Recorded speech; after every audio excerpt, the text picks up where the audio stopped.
ಮಕ್ಕಳು ಕೂಡ ಒಂದು ದೊಡ್ಡ ಮಟ್ಟಿಗೆ ಕ್ರೀಡಾಪಟುವನ್ನು ಬೆಳೆಸ್ಕೊಂಡು ನಿಮ್ಮ ಎಲ್ಲಾ ಸಬ್ಜೆಕ್ಟ್ ಇದು ಒಂದು ಸಬ್ಜೆಕ್ಟ್, ಆ ಸಬ್ಜೆಕ್ಟ್ ಅಲ್ಲಿ ಇದು ಒಂದು ಸಬ್ಜೆಕ್ಟ್. ದಯವಿಟ್ಟು ಇದಕ್ಕೆ ದೊಡ್ಡ ಮಟ್ಟಕ್ಕೆ ನೀವು ಪ್ರಾಮುಖ್ಯತೆ ಕೊಡಬೇಕು, ಕ್ರೀಡೆಗೆ ಪ್ರಾಮುಖ್ಯತೆ ಕೊಡಬೇಕು. ಕ್ರೀಡೆಯಲ್ಲಿ ಯಾವುದೋ ಒಂದು ಮಗು ಸ್ಟೇಟ್ ಮಟ್ಟಕ್ಕೋ ರಾಷ್ಟ್ರ ಮಟ್ಟಕ್ಕೋ ಹೋದಾಗ ಬಹುಶಃ ಅವತ್ತು ಖುಷಿ ತರ್ತಕ್ಕಂಥ ವಿಷಯ ಯಾವುದೂ ಇಲ್ಲ. ನನಗೆ ಜಾಸ್ತಿ ಖುಷಿ ತರ್ತಕ್ಕಂಥ ವಿಷಯ ಅದ್ರ ಜೊತೆಗೆ ಓದು ಕೂಡ ಅಷ್ಟೇ ಮುಖ್ಯ ಆಗ್ತದೆ. ಮಕ್ಕಳೇ, ನಾನೊಂದು ಮಾತನ್ನ ಹೇಳಕ್ ಇಷ್ಟಪಡ್ತೀನಿ.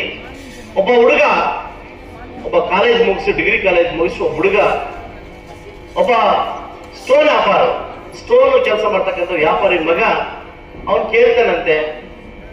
ಕೇಳ್ತಾನಂತೆ, ಅಪ್ಪ ನಾನು ಡಿಗ್ರಿ ಮುಗಿಸಿದ್ದೀನಲ್ಲ, ಇವತ್ತು ನಾನು ಡಿಗ್ರಿ ಮುಗಿಸಿದ್ದೀನಲ್ಲ, ನೀನ್ ಹೇಳ್ದಂಗೆ ಮಾಡಿದ್ದೀನಲ್ಲ, ನನ್ನ ಬೆಲೆ ಏನು ಅಂತ ಕೇಳಿದಂತೆ. ನನ್ನ ಬೆಲೆ ಎಷ್ಟು ಅಂತ ಕೇಳಿದಂತೆ. ಅವರಪ್ಪ ಏನೂ ಮಾತಾಡಿಲ್ಲಂತೆ. ಅವರಪ್ಪ ಸ್ಟೋನ್ ವ್ಯಾಪಾರಿ, ಕಲ್ಲು ವ್ಯಾಪಾರಿ, ಒಂದು ಕಲ್ಲು ಕೊಟ್ಟನಂತೆ ಅವ್ರ ಕೈಗೆ. ಕಲ್ಲು ಕೊಟ್ಬಿಟ್ಟು, ನಾಳೆ ಒಂದು ಮದುವೆ ಸಂತೆ ಇದೆ, ಸಂತೆಗೆ ಹೋಗು, ಸಂತೆಯಲ್ಲಿ ಕಲ್ಲಿಡು, ಎಲ್ಲರೂ ಬಂದು ಕೇಳ್ತಾರೆ, ಯಾರಾದ್ರೂ ಇಷ್ಟ ಬಂದು ಕೇಳ್ತಾರೆ, ಕೇಳಿದ್ರೆ ನೀನು ಏನು ರೇಟ್ ಹೇಳ್ಬೇಡ, ಹಿಂಗ್ ತೋರಿಸೋನಂತೆ. ಎಷ್ಟು ಏನು ಮಾತಾಡಬೇಡ, ಇಷ್ಟು ತೋರಿಸೋನಂತೆ. ಎಷ್ಟು ಈ ತರ ತೋರಿಸೋನಂತೆ. ಯಾರೋ ಸಂತೆಯಲ್ಲಿ 3 ಗಂಟೆಗೆ ಬಂದು ಸ್ಟೋನ್ ತುಂಬಾ ಚೆನ್ನಾಗಿದೆ, ಎಷ್ಟು ಅಂತ ಬಂದು ಕೇಳಿದಂತೆ. ಅವನೇನು ಮಾತಾಡಂತೆ, ಇಷ್ಟು ಅನ್ನಂತೆ. ಅವ್ರು ಹೇಳಿದಂತೆ, ಅಂದ್ರೆ ನಿನ್ 20,000 ಕಲ್ಲು ಅನ್ನಂತೆ. ಅವ್ರು ಹ್ಞೂ ಅನ್ನಂತೆ. 20,000 ನಾನು ಕಲ್ಲು ಕೊಡು ಅಂತಂದಂತೆ. ಅವ್ರು ಖುಷಿ ಆಗೋದಂತೆ, ಅಪ್ಪ ಇವತ್ತು ನನ್ನ ಕಲ್ಲು ಬೆಲೆ 20,000 ಅನ್ನಂತೆ. ಇನ್ನು ನೆಕ್ಸ್ಟ್ ಇದೇನು ಮಾಡ್ಬೇಕಂದ್ರೆ, ನೆಕ್ಸ್ಟ್ ಜಿಲ್ಲಾ ಮಟ್ಟದಲ್ಲಿ ಒಂದು ಕಾಂಪಿಟೇಷನ್ ನಡೀತದೆ, ಅಲ್ಲಿ ಜಿಲ್ಲಾ ಮಟ್ಟದಲ್ಲಿ ಒಂದು ಎಕ್ಸಿಬಿಷನ್ ಇರುತ್ತೆ, ಅಲ್ಲೊಂದು ತಗೊಂಡೋಗಿ ಇಡೋಣಂತೆ. ಅಲ್ಲಿ ಏನ್ ಹೇಳಿ ಸೇಮ್ ಅಲ್ಲೇ ಡೂಪ್ಲಿಕೇಟ್ ಮಾಡೋಣಂತೆ. ಏನೇನ ಎಷ್ಟು ನಿನ್ ಕಲ್ಲು ಅಂದ್ರೆ ಎಷ್ಟು ಬೇಕು, ಏನ್ ಹೇಳ್ಬಾರ್ದು, ಇಷ್ಟು ತೋರಿಸ್ಬೇಕು. ಅವ್ನು 2 ಕಲ್ಲಿ 20 ಅಂತ ಹೇಳಿ ಹಿಂಗೆ 2 ತೋರಿಸ್ಬೇಕು, ಹಿಂಗ್ ತೋರಿಸ್ಬಿಡಲ್ಲ, ಅದು 2 ಹಿಂಗ್ ತೋರಿಸ್ಬೇಕು, ಆಯ್ತಲ್ವಾ? ಆ ಜಿಲ್ಲಾ ಮಟ್ಟದ ಕಾಂಪಿಟೇಷನ್ ಕಲ್ಲಿಟ್ಟಂತೆ ದೊಡ್ಡ ಎಕ್ಸಿಬಿಷನ್. ಅದು ಬಂದಿದ ತಕ್ಷಣ ಯಾರೋ ತುಂಬಾ ಇಷ್ಟ ಆಗಿರ್ತಕ್ಕಂಥ ಲೇಡಿ ಬಂದು ಕೇಳಿದ್ರೆ, ಈ ಕಲ್ಲು ತುಂಬಾ ಚೆನ್ನಾಗಿದೆ, ಎಷ್ಟು ಅನ್ನಂತೆ. ಅವನು ಇಷ್ಟು ಅನ್ನಂತೆ. ಎಷ್ಟು ಇಷ್ಟು ಅನ್ನಂತೆ. 2 lakhs, 7 ಲಕ್ಷ ಅನ್ನಂತೆ. ಅವನಿಗೆ ಎಷ್ಟು ಖುಷಿ ಆಯ್ತು ಅಂದ್ರೆ ಓಡೋದಪ್ಪ, ಇವತ್ತು ನಮ್ಮ ಕಲ್ಲಿನ ಬೆಲೆ 2 ಲಕ್ಷನಪ್ಪ ಅನ್ನಂತೆ. ಅವನು ಮಗನೇ, ನಾಳೆ ಡೈಮಂಡ್ಸ್ ಬೆಂಗಳೂರಲ್ಲಿ ಡೈಮಂಡ್ಸ್ ಜ್ಯುವೆಲರ್ಸ್ ನಡೀತಾ ಇದೆ, ಎಕ್ಸಿಬಿಷನ್ ನಡೀತದೆ, ಅಲ್ಲಿ ತಗೊಂಡೋಗಿ ಇಡುವನಂತೆ. ಅದು ತಗೊಂಡೋಗಿ ಇಟ್ಟಂತೆ. ಒಬ್ಬ ಫಾರಿನರ್ಸ್ ನೋಡಿದಂತೆ, ಯಾವ್ದೋ ಒಂದು ಬೆಳ್ಳಗೆ ಆಸ್ಟ್ರೇಲಿಯಾ ಪಾರ್ ನೋಡಿದಂತೆ. ಆ like stone is a beautiful stone, how much ಅನ್ನ ಅವ್ನು ಹಿಂಗನ್ನ 2 crores. ಎಷ್ಟು 2 crores ಅದ ಅನ್ನಂತೆ. ಅವ್ರ ಅಪ್ಪ ಓಡಾಗಿ ಹೇಳಿದಂತೆ, ಅಪ್ಪ ಮೈ ಸ್ಟೋನ್ ಬೆಲೆ ಎಷ್ಟು ಗೊತ್ತಾ, 2 ಕೋಟಿ. ಆದ್ರ ಅವ್ರಪ್ಪ ಹೇಳಿದಂತೆ, ಇದ್ರ ಬಗ್ಗೆ ನಿನ್ಗೆ ಏನಾಗ್ತಾ ಇತ್ತು ಮಗನೇ, ನಾವು ಕಲ್ಲಷ್ಟೇ, ಯಾವ ಜಾಗದಲ್ಲಿ ಇರ್ತೀವಿ, ಯಾವ ಜಾಗಕ್ಕೆ ಹೋಗ್ತೀವಿ, ಯಾವ ಜಾಗದಲ್ಲಿ ನಮ್ಮ ಬೆಲೆ ಜಾಸ್ತಿ ಸಿಗುತ್ತೆ ಅನ್ನೋದು ನಮ್ಮ ಆಟಿಟ್ಯೂಡ್, ನಮ್ಮ ವ್ಯಕ್ತಿತ್ವ. ದೊಡ್ಡವರಿಗೆ ವೆಂಕಟೇಶ್ವರ ಸ್ವಾಮಿ ಮುಂದ್ಗಡೆ ಮಾಧ್ಯಮಿಕರು ಮಾತು ಕೇಳಿದ್ರು, ಸರ್ ಇವತ್ತು ಏನ್ ಕೋರ್ಕೊಂಡ್ರೆ ಅಂತ ಕೇಳಿದ್ರು. ನನ್ನ ತಾಲೂಕು ಸಮೃದ್ಧವಾಗಿದೆ, ಒಂದು ಕೊರತೆ ಇದೆ ನನಗೆ, ಅದು ಭಗವಂತನ ಇಟ್ಟಿದ್ದೀನಿ ಅಂತಂದ್ರೆ. ಕೆರೆಗಳಲ್ಲಿ ನೀರು ಬಂದಿಲ್ಲ, ಆದಷ್ಟು ಮಳೆ ಬಂದು ಕೆರೆಯಲ್ಲಿ ನೀರು ತುಂಬಿದ್ರೆ ಭಗವಂತನಿಗೆ ಇದು ನಾನು ಸಲ್ಲಿಸ್ತೀನಿ ಅಂತಂದೆ. ಬಹುಶಃ 4 ದಿವಸ ಹಿಂದಿನ ಭಗವಂತ ಕೇಳ್ಕೊಂಡ ಮುಳಬಾಗಲ ಎಲ್ಲಾ ಕೆರೆ ತುಂಬಲಿ ಅಂತ. ಬಹುಶಃ ರಾತ್ರಿ ವರ್ಣ ಆರ್ಭಟದಿಂದ ಇಡೀ ಮುಳಬಾಗಲ ತಾಲೂಕಲ್ಲಿ ಎಲ್ಲಾ ಕೆರೆಗೆ ತುಂಬಿ ಇವತ್ತು ಮರವಾಗ್ತಾ ಇದಾವೆ. ಇದಕ್ಕಿಂತ ಖುಷಿ ತರ್ತಕ್ಕಂಥ ವಿಷಯ ಇಲ್ಲ ಅಂತ ಹೇಳಕ್ ಇಷ್ಟಪಡ್ತೀನಿ. ಯಾಕಂದ್ರೆ ರೈತರು ಚೆನ್ನಾಗಿದ್ರೆ ಮಾತ್ರ ನಾವೆಲ್ಲ ಚೆನ್ನಾಗಿರಕ್ಕೆ ಸಾಧ್ಯ. ಯಾಕೇಳಿ, ನಾವೆಲ್ಲ ರೈತರ ಮಕ್ಕಳು. ಅಪ್ಪ ಅಮ್ಮ ಚೆನ್ನಾಗಿದ್ರೆ ಮಾತ್ರ ಮಕ್ಕಳು ಚೆನ್ನಾಗಿರಕ್ಕೆ ಸಾಧ್ಯ ಆಗುತ್ತೆ.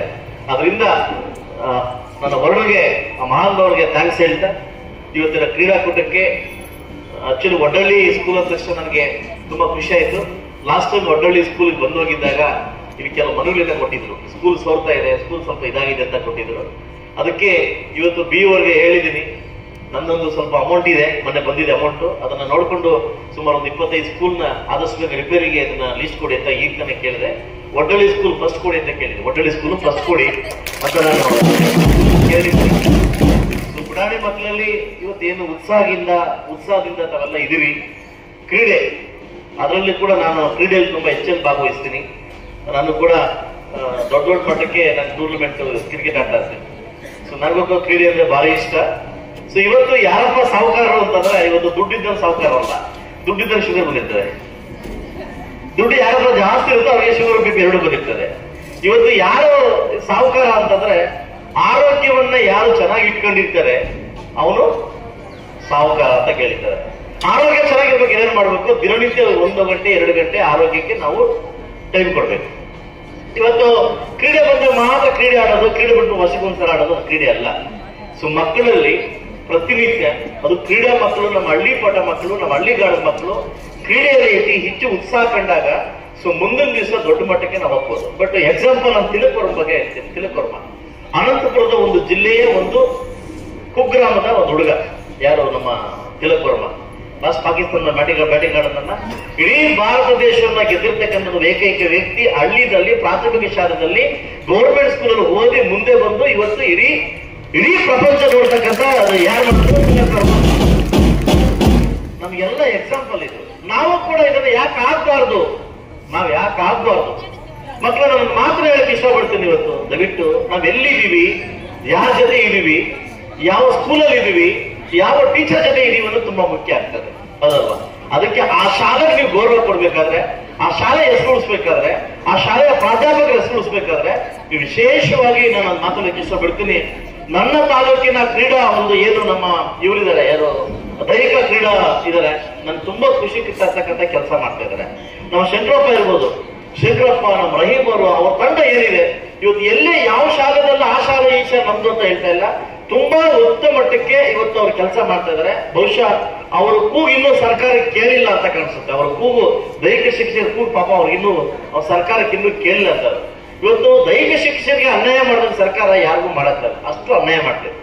ಆದಷ್ಟು ಬೇಗ ಸೆಷನ್ ಪಾಯಿಂಟ್ ಕೊಡ್ತಾ ಇಲ್ಲ, ಡೈಲಿ ಹಾಕೊಳ್ತಾ ಇದ್ದೀನಿ. ಕೊಟ್ಟಾಗಂತೂ ಬಹುಶಃ ಇಡೀ ಕರ್ನಾಟಕ ರಾಜ್ಯ ತಿರುಗಿ ನೋಡ್ಬೇಕು. ದೈಹಿಕ ಶಿಕ್ಷಣ ಬಗ್ಗೆ ಅಷ್ಟೊಂದು ಮಾತಾಡ್ತಕ್ಕಂಥ ಮಾತುಗಳು ಚರ್ಚೆಗೆ ಅವಕಾಶ ಮಾಡ್ಕೊಂಡಿದ್ದೀನಿ. ಖಂಡಿತವಾಗ್ಲೂ ನಾನು ಕಂಡಿರ್ತಕ್ಕಂಥ ಕನಸು, ಯಾಕಂದ್ರೆ ನಾನು ಕೂಡ ಒಂದು ಪ್ರಾಥಮಿಕ ಶಾಲೆಯಲ್ಲಿ, ಮಿಡ್ಲ್ ಸ್ಕೂಲಲ್ಲಿ, ಪ್ರಾಥಮಿಕ ಶಾಲೆಯಲ್ಲಿ ಓದಿ, ಹೈಸ್ಕೂಲಲ್ಲಿ ಓದಿ, ಹೈಸ್ಕೂಲ್ ಕಾಲೇಜ್ ಮುಗಿಸಿ ಡಿಗ್ರಿ ಕಾಲೇಜಲ್ಲಿ ಓದಿ ಬಂದಿರ್ತಕ್ಕಂಥ ವ್ಯಕ್ತಿ. ನಾನು ಪ್ರೈವೇಟ್ ಅನ್ನು ನನ್ಗೆ ಗೊತ್ತೇ ಇಲ್ಲ, ಪ್ರೈವೇಟ್ ಅನ್ನು ನಾವು ಓದಿಲ್ಲ. ಅದರ ಹಸಿವು, ಅದರ ಬಾಧೆ ನನಗೆ ಗೊತ್ತಿದೆ, ಅದರ ಖಂಡಿತವಾಗಿ ನನಗೆ ಗೊತ್ತಿದೆ. ಎಲ್ಲ ಮಕ್ಕಳು ಕೂಡ ಇವತ್ತು ಭಾರತ ದೇಶದ ತಿರುಗಿ ನೋಡ್ತಕ್ಕಂಥ ಮಕ್ಕಳು ಆಗಿದ್ದಾರೆ, ದೊಡ್ಡ ದೊಡ್ಡ ಕ್ರೀಡಾಪಟುಗಳಾಗಿದ್ದಾರೆ ಅಂದ್ರೆ ಅವ್ರು ಯಾರು ಪ್ರೈವೇಟ್ ಸ್ಕೂಲ್ ಓದಿಲ್ಲ, ಅವರೆಲ್ಲ ಗೌರ್ಮೆಂಟ್ ಸ್ಕೂಲ್ ಮಕ್ಕಳೇ ಓದಿರ್ತಕ್ಕಂಥದ್ದು. ದಯವಿಟ್ಟು ಇದನ್ನ ಅರ್ಥ ಮಾಡಿಕೊಂಡು ಸೊ ಮುಂದಿನ ದಿವಸ ಎಲ್ಲ ಮಕ್ಕಳು ಕೂಡ ಒಂದು ದೊಡ್ಡ ಮಟ್ಟಿಗೆ ಕ್ರೀಡಾಪಟುವನ್ನು ಬೆಳೆಸ್ಕೊಂಡು, ನಿಮ್ಮ ಎಲ್ಲ ಸಬ್ಜೆಕ್ಟ್ ಇದು ಒಂದು ಸಬ್ಜೆಕ್ಟ್, ಆ ಸಬ್ಜೆಕ್ಟ್ ಅಲ್ಲಿ ಇದು ಒಂದು ಸಬ್ಜೆಕ್ಟ್, ದಯವಿಟ್ಟು ಇದಕ್ಕೆ ದೊಡ್ಡ ಮಟ್ಟಕ್ಕೆ ನೀವು ಪ್ರಾಮುಖ್ಯತೆ ಕೊಡಬೇಕು, ಕ್ರೀಡೆಗೆ ಪ್ರಾಮುಖ್ಯತೆ ಕೊಡಬೇಕು.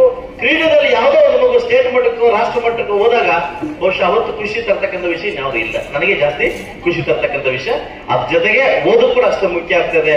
ಮಕ್ಕಳೇ, ನಾನೊಂದು ಮಾತನ್ನ ಹೇಳಕ್ ಇಷ್ಟಪಡ್ತೀನಿ.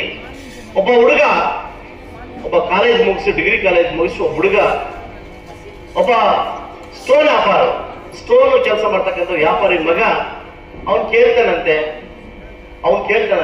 ಅಪ್ಪ ನಾನು ಡಿಗ್ರಿ ಮುಗಿಸಿದ್ದೀನಲ್ಲ, ಇವತ್ತು ನಾನು ಡಿಗ್ರಿ ಮುಗಿಸಿದ್ದೀನಲ್ಲ, ನೀನ್ ಹೇಳ್ದಂಗೆ ಮಾಡಿದ್ದೀನಲ್ಲ, ನನ್ನ ಬೆಲೆ ಏನು ಅಂತ ಕೇಳಿದಂತೆ. ನನ್ನ ಬೆಲೆ ಎಷ್ಟು ಅಂತ ಕೇಳಿದಂತೆ. ಅವನಪ್ಪ ಏನೂ ಮಾತಾಡಿಲ್ಲಂತೆ. ಅವರಪ್ಪ ಸ್ಟೋನ್ ವ್ಯಾಪಾರಿ, ಕಲ್ಲು ವ್ಯಾಪಾರಿ, ಒಂದು ಕಲ್ಲು ಕೊಟ್ಟನಂತೆ ಅವ್ರ ಕೈಗೆ. ಕಲ್ಲು ಕೊಟ್ಬಿಟ್ಟು, ನಾಳೆ ಒಂದು ಮದುವೆ ಸಂತೆ ಇದೆ, ಸಂತೆಗೆ ಹೋಗು, ಸಂತೆಯಲ್ಲಿ ಕಲ್ಲಿಡು, ಎಲ್ಲರೂ ಬಂದು ಕೇಳ್ತಾರೆ, ಯಾರಾದ್ರೂ ಇಷ್ಟ ಬಂದು ಕೇಳ್ತಾರೆ, ಕೇಳಿದ್ರೆ ನೀನು ಏನು ರೇಟ್ ಹಾಕ್ಬೇಡ, ಹಿಂಗ್ ತೋರಿಸೋನಂತೆ. ಎಷ್ಟು ಏನು ಮಾತಾಡಬೇಡ, ಇಷ್ಟು ತೋರಿಸೋನಂತೆ. ಎಷ್ಟು ಈ ತರ ತೋರಿಸೋನಂತೆ. ಯಾರೋ ಸಂತೆಯಲ್ಲಿ 3 ಗಂಟೆಗೆ ಬಂದು, ಸ್ಟೋನ್ ತುಂಬಾ ಚೆನ್ನಾಗಿದೆ, ಎಷ್ಟು ಅಂತ ಬಂದು ಕೇಳಿದಂತೆ. ಅವನೇನು ಮಾತಾಡಂತೆ, ಇಷ್ಟು ಅನ್ನಂತೆ. ಅವ್ರು ಹೇಳಿದಂತೆ, ಅಂದ್ರೆ ನಿಂದು 20,000 ಕಲ್ಲು ಅನ್ನಂತೆ. ಅವ್ರು ಹ್ಞೂ ಅನ್ನಂತೆ. 20,000 ನಾನು ಕಲ್ಲು ಕೊಡು ಅಂತಂದಂತೆ. ಅವನು ಖುಷಿಯಾಗೋದಂತೆ, ಅಪ್ಪ ಇವತ್ತು ನನ್ನ ಕಲ್ಲು ಬೆಲೆ 20,000 ಅನ್ನಂತೆ. ಇನ್ನು ನೆಕ್ಸ್ಟ್ ಇದೇನು ಮಾಡಬೇಕಂದ್ರೆ, ನೆಕ್ಸ್ಟ್ ಜಿಲ್ಲಾ ಮಟ್ಟದಲ್ಲಿ ಒಂದು ಕಾಂಪಿಟೇಷನ್ ನಡೀತದೆ, ಅಲ್ಲಿ ಜಿಲ್ಲಾ ಮಟ್ಟದಲ್ಲಿ ಒಂದು ಎಕ್ಸಿಬಿಷನ್ ಇರುತ್ತೆ, ಅಲ್ಲೊಂದು ತಗೊಂಡೋಗಿ ಇಡೋಣಂತೆ. ಅಲ್ಲಿ ಏನ್ ಹೇಳಿ ಸೇಮ್ ಅಲ್ಲೇ ಡೂಪ್ಲಿಕೇಟ್ ಮಾಡೋಣಂತೆ. ಏನ ಎಷ್ಟು ನಿನ್ ಕಲ್ಲು ಅಂದ್ರೆ ಎಷ್ಟು ಬೇಕು, ಏನ್ ಹೇಳ್ಬಾರ್ದು, ಇಷ್ಟು ತೋರಿಸ್ಬೇಕು. ಅವ್ನು 2 ಕಲ್ಲಿ 20 ಅಂತ ಏನ್ ಹೇಳಿ, ಹಿಂಗ್ 2 ತೋರಿಸ್ಬೇಕು, ಹಿಂಗ್ ತೋರಿಸ್ಬಿಡ್ಲಾದ್ರು, 2 ಹಿಂಗ್ ತೋರಿಸ್ಬೇಕು, ಆಯ್ತಲ್ವಾ? ಆ ಜಿಲ್ಲಾ ಮಟ್ಟದ ಕಾಂಪಿಟೇಷನ್ ಕಲ್ಲಿಟ್ಟಂತೆ, ದೊಡ್ಡ ಎಕ್ಸಿಬಿಷನ್. ಅದು ಬಂದಿದ ತಕ್ಷಣ ಯಾರೋ ತುಂಬಾ ಇಷ್ಟ ಆಗಿರ್ತಕ್ಕಂಥ ಲೇಡಿ ಬಂದು ಕೇಳಿದ್ರು, ಈ ಕಲ್ಲು ತುಂಬಾ ಚೆನ್ನಾಗಿದೆ, ಎಷ್ಟು ಅನ್ನಂತೆ. ಅವನು ಇಷ್ಟು ಅನ್ನಂತೆ. ಎಷ್ಟು ಅನ್ನಂತೆ. 2 lakhs, 7 ಲಕ್ಷ ಅನ್ನಂತೆ. ಅವನಿಗೆ ಎಷ್ಟು ಖುಷಿ ಆಯ್ತು ಅಂದ್ರೆ ಓಡೋದಪ್ಪ, ಇವತ್ತು ನಮ್ಮ ಕಲ್ಲಿನ ಬೆಲೆ 2 ಲಕ್ಷನಪ್ಪ ಅನ್ನಂತೆ. ಅವನು ಮಗನೇ, ನಾಳೆ ಡೈಮಂಡ್ಸ್, ಬೆಂಗಳೂರಲ್ಲಿ ಡೈಮಂಡ್ಸ್ ಜ್ಯುವೆಲರ್ಸ್ ನಡೀತಾ ಇದೆ, ಎಕ್ಸಿಬಿಷನ್ ನಡೀತಿದೆ, ಅಲ್ಲಿ ತಗೊಂಡೋಗಿ ಇಡುವನಂತೆ. ಅದು ತಗೊಂಡೋಗಿ ಇಟ್ಟಂತೆ. ಒಬ್ಬ ಪಾರ್ಲರ್ಸ್ ನೋಡಿದಂತೆ, ಯಾವ್ದೋ ಒಂದು ಬೆಳ್ಳಗೆ ಹಾಸ್ಟೆಲ್ ಪಾರ್ ನೋಡಿದಂತೆ. ಆ like stone is a beautiful stone, how much ಅನ್ನ ಅವ್ನು ಹಿಂಗನ್ನ 2 crores. ಎಷ್ಟು 2 crores ಅದ ಅನ್ನತ್ತೆ ಅವನು. ಅವ್ರ ಅಪ್ಪ ಓಡಾಗಿ ಹೇಳಿದ, ಅಪ್ಪ ಮೈ ಸ್ಟೋನ್ ಬೆಲೆ ಎಷ್ಟು ಗೊತ್ತಾ? 2 ಕೋಟಿ. ಆದ್ರ ಅವ್ರ ಅಪ್ಪ ಹೇಳಿದಂತೆ, ಇದ್ರ ಬಗ್ಗೆ ನಿನ್ಗೆ ಏನಾಗ್ತಾ ಇತ್ತು? ಮಗನೇ, ನಾವು ಕಲ್ಲಷ್ಟೇ. ಯಾವ ಜಾಗದಲ್ಲಿ ಇರ್ತೀವಿ, ಯಾವ ಜಾಗಕ್ಕೆ ಹೋಗ್ತೀವಿ, ಯಾವ ಜಾಗದಲ್ಲಿ ನಮ್ಮ ಬೆಲೆ ಜಾಸ್ತಿ ಸಿಗುತ್ತೆ ಅನ್ನೋದು ನಮ್ಮ ಆಟಿಟ್ಯೂಡ್, ನಮ್ಮ ವ್ಯಕ್ತಿತ್ವ. ನಮ್ಮ ವ್ಯಕ್ತಿತ್ವ ರೂಪಿಸ್ಕೋಬೇಕಾದ್ರೆ ನಾವು ಯಾರ ಜೊತೆ ಇರ್ತೀವಿ, ಹೆಂಗಿರ್ತೀವಿ, ಯಾವ ರೀತಿ ಇರ್ತೀವಿ ಅನ್ನೋದು ನಮ್ಮ ವ್ಯಕ್ತಿತ್ವ.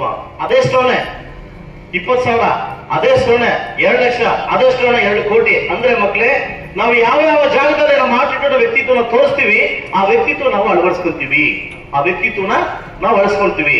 ಇವತ್ತು ನಿಮ್ಗೆ ಗೊತ್ತಿರ್ಬೋದು, ನೋಡ ಆ ಸೀದಾ ಊಟಕ್ಕೆ ಎಲ್ಲಿ ಹೋಗುತ್ತೆ? ನಿಮ್ಮ ಡಿಪೆಂಡ್ ಆಗುತ್ತೆ, ಗಲೀಜ್ ಹೋಗುತ್ತೆ. ಎಲ್ಲಿ ಗಲೀಜಿದೆ ನೋಡ ಅಲ್ಲಿ ಹೋಗುತ್ತೆ. ಅದಲ್ಲ ಜೇನ್ ನೋಡ ಎಲ್ಲಿ ಹೋಗುತ್ತೆ?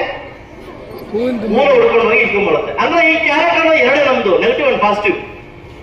ನಾವು ಹೇಗೆ ನಮ್ಮ ಕ್ಯಾರೆಕ್ಟರ್ ಡಿಪೆಂಡ್ ಆಗ್ತೀವಿ, ಅದ್ರ ಮೇಲೆ ನಮ್ಮ ವ್ಯಕ್ತಿತ್ವ ಜೀವನ ಡಿಪೆಂಡ್ ಆಗ್ತದೆ. ಸೊ ಅದರಿಂದ ನಾವು ಕಡಿಮೆ ಶಾಲೆಯಲ್ಲಿ ಇದೀವಿ, ನಾವು ಗೌರ್ಮೆಂಟ್ ಶಾಲೆಯಲ್ಲಿ ಇದೀವಿ, ಅಯ್ಯೋ ಆ ಒಂದು ಗಿಲ್ಟಿ ಫೀಲ್ ಯಾವತ್ತು ಯಾರು ಅಳವಡಿಸ್ಕೊಳ್ಳಕ್ ಹೋಗ್ಬೇಡಿ. ನಾವೇ ಮುಂದಕ್ಕೆ ದೊಡ್ಡ ಮಟ್ಟಕ್ಕೆ ಹೋಗೋದು ನಾನು ಪ್ರಾಮಿಸ್ ಮಾಡ್ತೀನಿ. ಗೌರ್ಮೆಂಟ್ ಸ್ಕೂಲ್ ಮಕ್ಕಳೇ ದೊಡ್ಡ ಮಟ್ಟ, ಯಾಕಂದ್ರೆ ಅದು ಕಷ್ಟ ಸುಖ ಎಲ್ಲ ಗೊತ್ತಿರ್ತದೆ. ಹಂಗನ್ಬಿಟ್ಟು ಪ್ರೈವೇಟ್ ಸ್ಕೂಲ್ ಗೊತ್ತಿಲ್ಲಂತಲ್ಲ, ಮತ್ತೆ ಅದೆಲ್ಲ ಬೇಕೊಂಬಿಟ್ಟದು ಆಯ್ತಲ್ವ. ನಮಗೆ ಹಸಿವು ಗೊತ್ತಿದೆ, ನಮಗೆ ತಾಳ್ಮೆ ಗೊತ್ತಿದೆ, ಜೀವನ ಬೆಲೆ ಗೊತ್ತಿದೆ, ನಾವು ಮುಂದಕ್ಕೆ ಹೋಗ್ತೀವಿ. ಇವತ್ತಿನ ಕ್ರೀಡಾಪಟುಗಳು ಎಲ್ಲ ನನ್ನ ತಾಲೂಕು ಮಕ್ಕಳು ಕೂಡ ಒಳ್ಳೆ ಮಟ್ಟಕ್ಕೆ ಬೆಳೆದು ನನ್ನ ತಾಲೂಕಿಗೆ ಮತ್ತೆ ವಾಪಸ್ ಬಂದು ಅಧಿಕಾರಿಯಾಗಿ ವಾಪಸ್ ಬಂದು ಒಳ್ಳೆ ಹೆಸರು ಮಾಡಿದ್ರೆ ಬಹುಶಃ ನಮ್ಮ ತಾಲೂಕಿಗೆ ಒಳ್ಳೆ ಹೆಸರು ಬರುತ್ತೆ ಅಂತ ಹೇಳ್ತಾ ಇವತ್ತಿನ ಕಾರ್ಯಕ್ರಮಕ್ಕೆ ನಮ್ಮೆಲ್ಲ ಬರಮಾಡಿಕೊಂಡು ಈ ಸಂದರ್ಭವನ್ನ, ಈ ಸುಸಂದರ್ಭವನ್ನ ಅವಕಾಶ ಮಾಡಿಕೊಟ್ಟಿದ್ದಕ್ಕೆ ಎಲ್ಲ ನನ್ನ ಶಾಲೆಯ ಎಲ್ಲ ಪ್ರಾಧ್ಯಾಪಕರು ಕೂಡ ನಾನು ವಿಶೇಷವಾಗಿ ನಿಮ್ಗೆ ಥ್ಯಾಂಕ್ಸ್ ಹೇಳ್ತಾ, ದೈಹಿಕ ಶಿಕ್ಷಕರಿಗೆ ನಾನು ಥ್ಯಾಂಕ್ಸ್ ಹೇಳ್ತಾ, ನನ್ನ ಜೊತೆ ಬಂದಿರ್ತಕ್ಕಂಥ ಎಲ್ಲ ನಮ್ಮ ಬಿ ವರ್ಗು ಮತ್ತು ಎಲ್ಲ ನನ್ನ ನಾಯಕರು ಥ್ಯಾಂಕ್ಸ್ ಇಲ್ಲಿಂದ ಹೋಗ್ತಿದ್ದೀನಿ. ಎಲ್ರಿಗೂ ಒಳ್ಳೆದಾಗಿ.